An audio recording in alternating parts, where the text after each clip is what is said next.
Well, of course, it's now been 1 year since Donald Trump's second term began, and the U.S. tariffs on Canadian products, well, they prompted a shop local movement. But really, here's the question. Has the push to buy Canadian sustained? A year ago, you might remember, we brought you the story of City Cottage Market, a Scarborough shop with 95% locally sourced products. Co-owners Daniel and Liana Naraine join us live this morning for more on how the community has rallied around the store and the exciting projects that they have coming up. Good morning, Daniel and Liana. Thanks so much for joining us. Good morning. Yes, congratulations on the success of, first of all, your shop still being open. It's not easy for small businesses these days.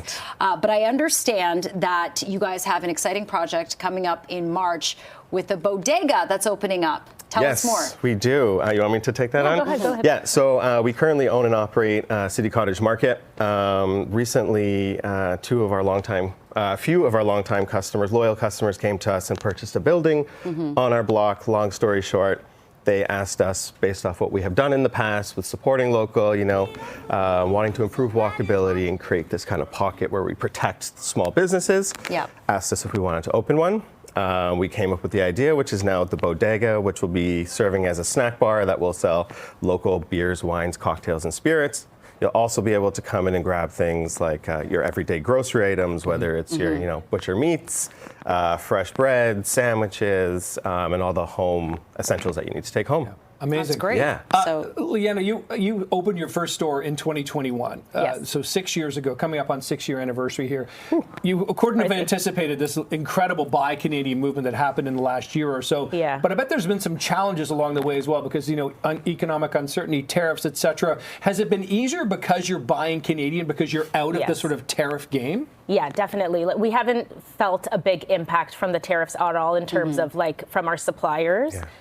What we have found is that there's really been quite a rallying around buying local. So I feel like it's really brought our business model to the forefront and really justified what we started doing back in COVID times. And the community and the city have really shown up for Canadian products, and we really feel the support. Yeah. So, Daniel, fair to say that, the Buy Canadian movement still very strong, at least at your shop, correct? Yeah, I would say, we've been in business going on the 5th year. The first 2 years were, what the hell are we doing? How do we figure this all out? Right. Every mistake is a learning lesson. But I think where we are now is, the last 3 year over year, for the last 3 years, we're growing at almost, 97% year over year. This year, we surpassed over 100% growth a year. So I don't think that necessarily speaks to us being great entrepreneurs. I think it's a mix of also having a huge support system from people who want to support local entrepreneurs. So it's incredible.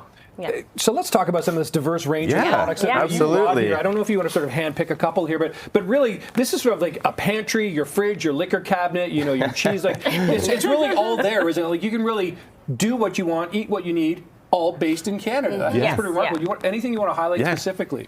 Yeah, so I think just carrying on from that point, we really want to be a one-stop shop where you can come and get all your groceries and they're all local. So we have some great wines from Big Head Winery. This is from Lost Craft Distillery. Their spirits are great and they're a top seller of ours. We have pasta sauce and pasta from Stefano's. They're based in Montreal. They were one of the first products we ever carried and still a top seller today. And then we have the bacon, the cheese, all from Ontario farms.